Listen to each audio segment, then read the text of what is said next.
nag-i-snow pa rin. Okay, nilinisan na nila. Thank you. Naglinis na sila rito sa gilid ng daanan, no? Kahapon, ang ginawa ko mga dreno, pumarada ako rito, sinet up ko yung camera, tapos doon ako nabalahaw pagkaparada ko. Wala akong problema kung mabilis yung andar ng sasakyan ko mga dreno, dire-diretso makaka-atras ako dito. Pero ngayon malalaman natin kung makaka-abante ba ako.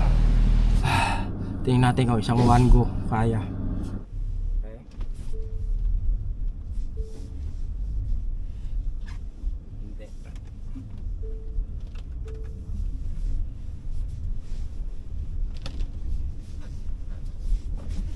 Yun.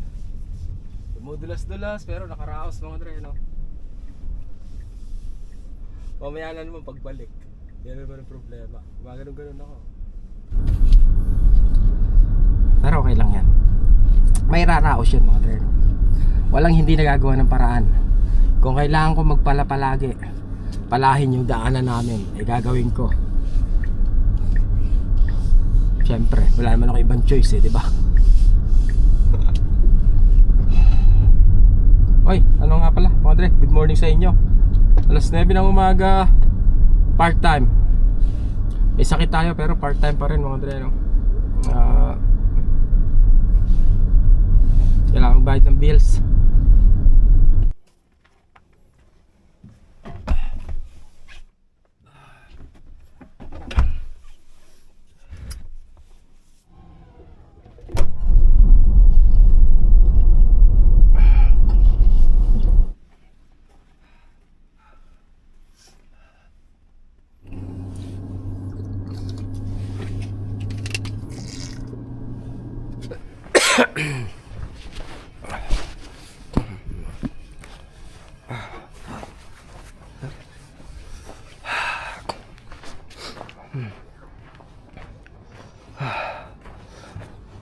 Pinagawa nila, oh, ang laki, oh, 'di ba? Ang laki ng pinagawa nila.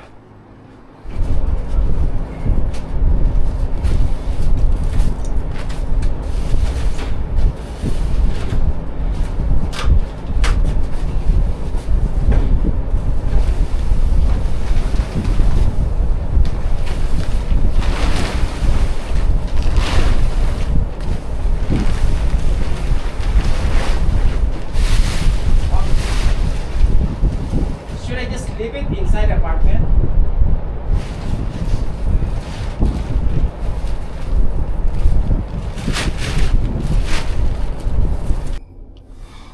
Pangalawang batch mga dreno. Last na yan. Wala sa napakahirap kumita ng pera, di ba? Alang-alang sa Pasko, pampadala. Ganito po ang pinagdadaanan ng karamihan sa OFW.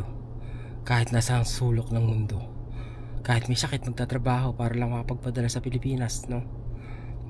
Kaya konting malasakit sa padala ng inyong mga kamag-anak, di ba? Dahil ang pera hindi pinupulot. Walastik na yan, no?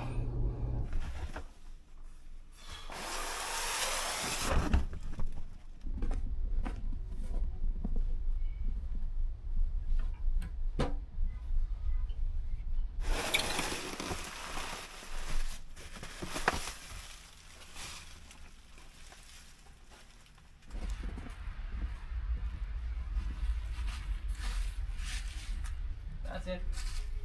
Thank you. Diyan natatapos ang ating part-time para sa araw na to. Pahinga na mga dreno. Winter Wonderland. Oh God. Buti hindi ako nahirapan pala rito mga dreno. Ayan o. Hindi ako masyadong nahirapan dito kasi medyo matigas yung nandito eh. Let's see. Huwag sana mausog. Walastek. Wala kang palandala.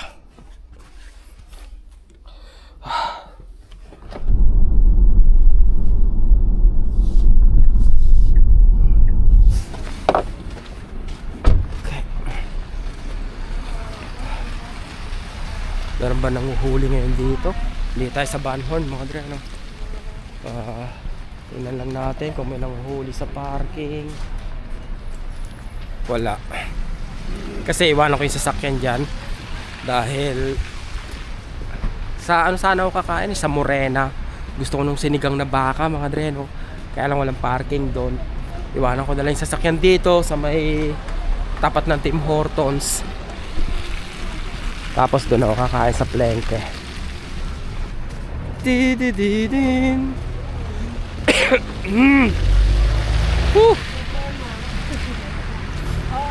Sarap sa Canada. Wala katulad.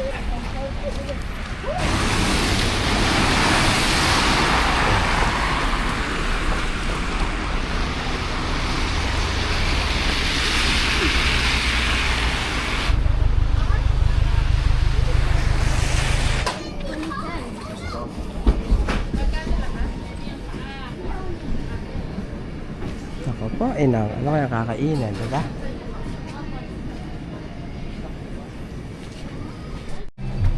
Sinigang na baboy, ginataan langka.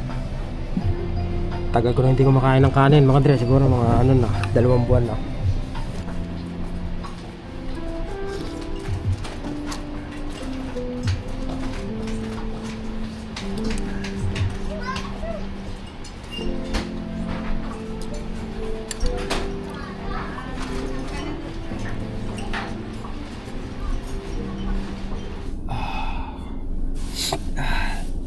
Okay. Nabusog kahit pa paano mga dre, no?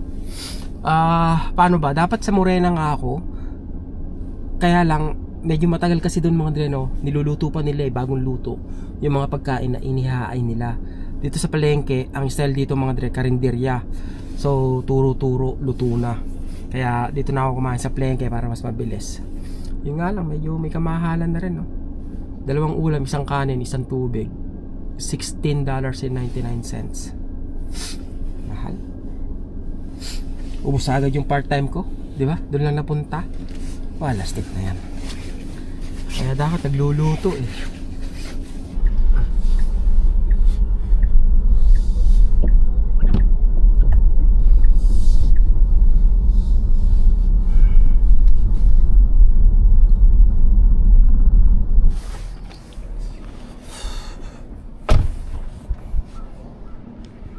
Naka-atras naman ako, walang problema mga dreno. Ang paano naman, palabas ang problema dyan. Kapal ng snow, di ba? Okay, charge natin.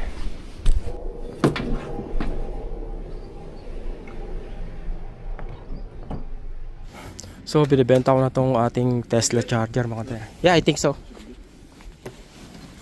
Just a little bit more. Yeah, a little bit more. Sorry about that. Yeah, a bit more. Yeah, hold on. Yeah. I'm gonna have to. Hold on, wait, dude. Binenta ko na ng lugin-lugi mga dre, no? Lugi na ako ng $40. Malakas din yung sasakyan niya, oh. Di ba? Go, go. There you go. Yeah.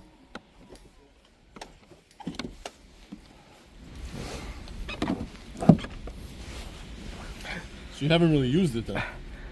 I use it a few times. Then the only reason I'm selling this because the house that the outlet that we have there Yeah. has an open ground. Oh shit. Yeah.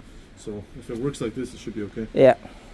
Okay. I mean, we're not gonna sit around here for 5 hours there to make sure it works, but looks okay. So you said 120? Yes, sir. Yeah. Yeah. I got the cash. Give me a second.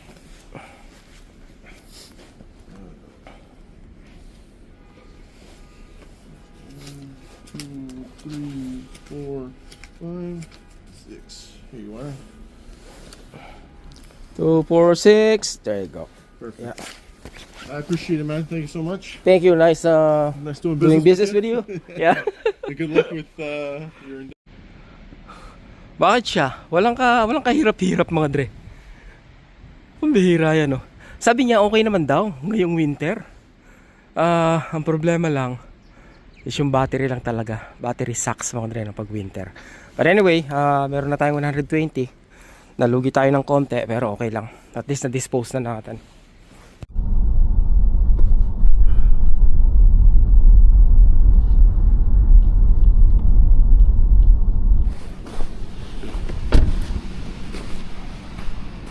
Kinakabahan ako mag-park pag medyo marami yung snow ng paparkan ko.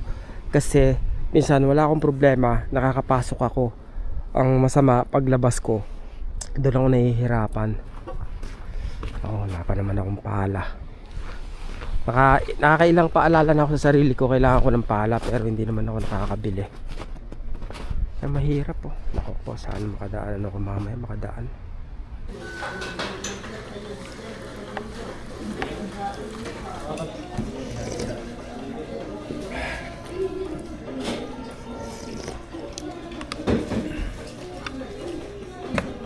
Sarap. Tingnan ko nga kung madali lang to. Madali lang dapat yan mga dre, no? Dahil wala namang halos snow sa dadaanan ko eh.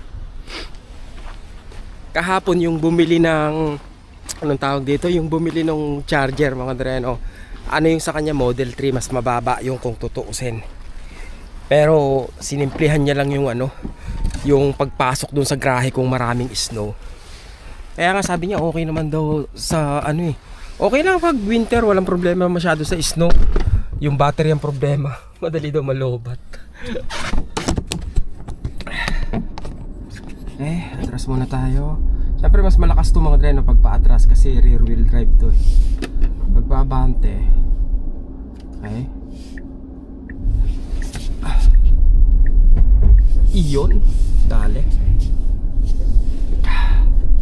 Kala ko papadulas-dulasin niya pa ako eh.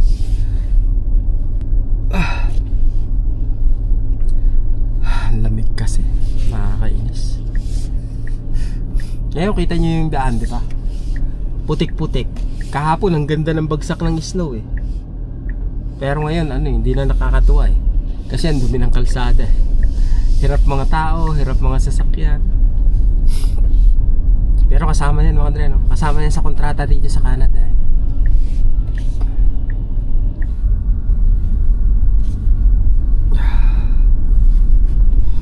Dito na uli ako paatras sa aming bahay mga dre, no? Makapal yung snows dito eh. Tingnan natin, sana wag ako mabalaw masyado. Okay, let's see. Okay. Okay. Basta medyo mabilis ka lang, kakayanin eh. Sige, atras. Oh. Ang nakakakabala. Duwadaos doon sa kumalas eh. Ayan. Labas tayo, labas. Ayan, maandar tayo palabas. Yun. Ulit.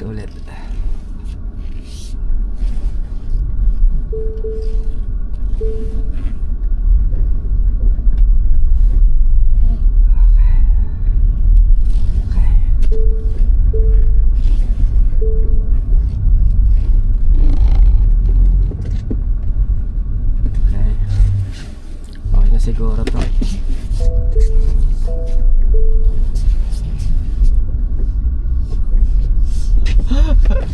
Sumasayaw eh.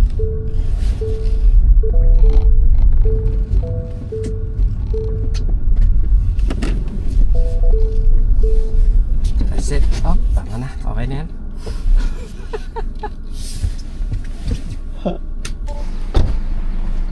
Durug-durug eh, di ba? Dapat ko pa bang palahin? Kahit wag na siguro, no?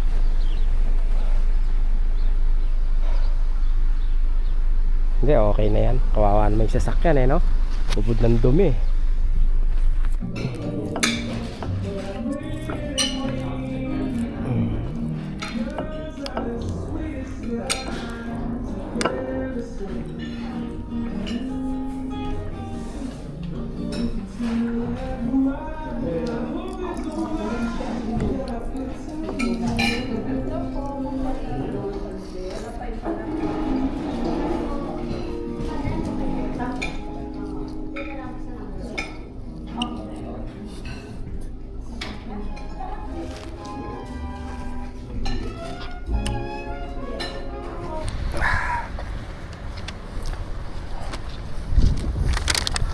Hindi ko naubos. Masyadong marami mga dreno. Ewan ko na itong mga nakaraang araw, hindi ko alam kung may sakit lang ako. Kaya parang ang hina ako kumain. Yung pa, dalawang kainan ko pa palagi yung mga dreno. Isang yung kalahati, tanghalian yung kalahati, hapunan. Tapos ganun na yun.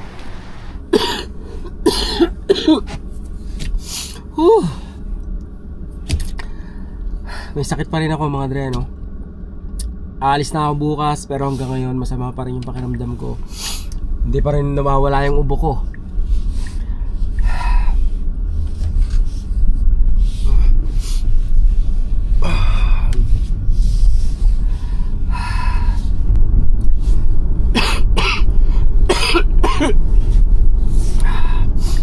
Kanina medyo nadulas-dulas ako palabas mga dreno. Ngayon tingnan natin papasok kung madudulas-dulas pa ba ako.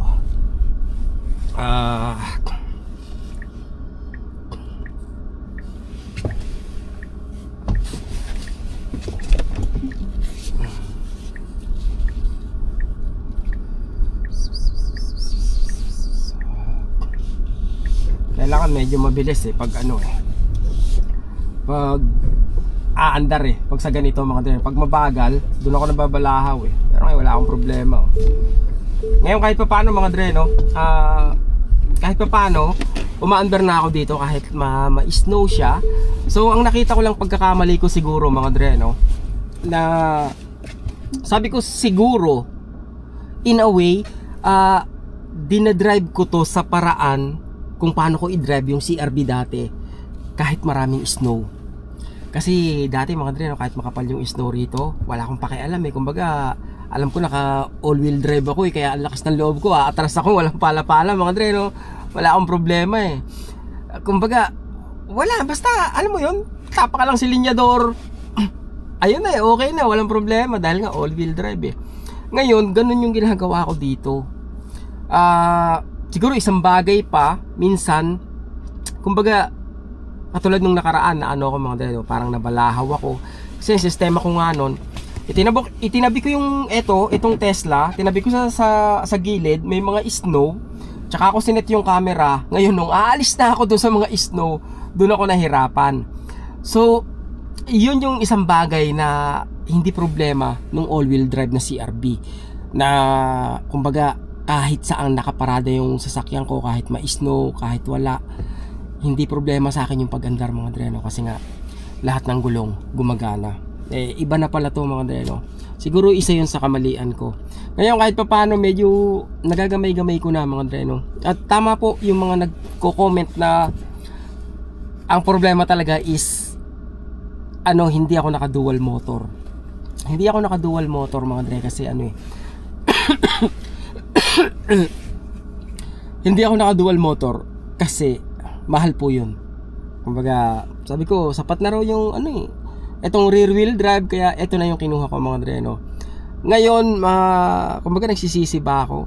Hindi naman mga dreno, walang pagsisisi kasi alam ko naman sa sarili ko na hindi rin ako kukuha nung mas mahal pa kaysa dito diba? Kaya kontento naman ako at lang naman kumbaga pansamantala lang naman tong itong winter na to kaya okay lang mga dreno, kumbaga kinakaya-kaya rin naman, so walang problema. Ano bang gagawin ko?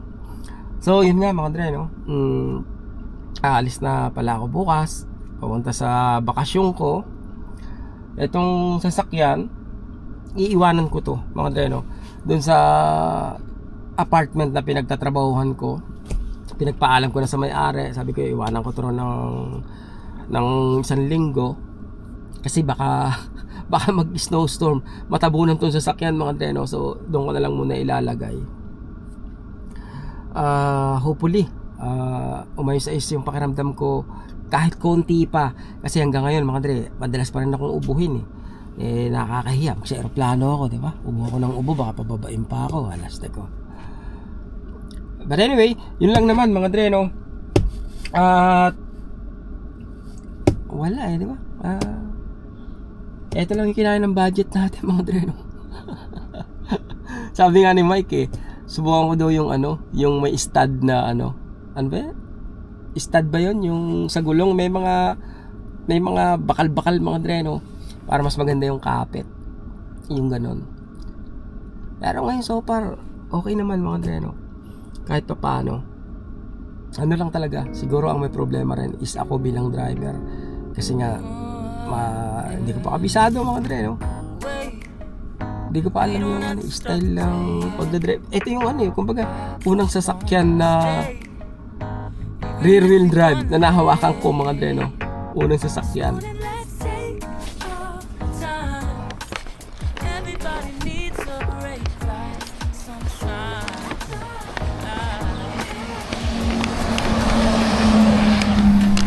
What's the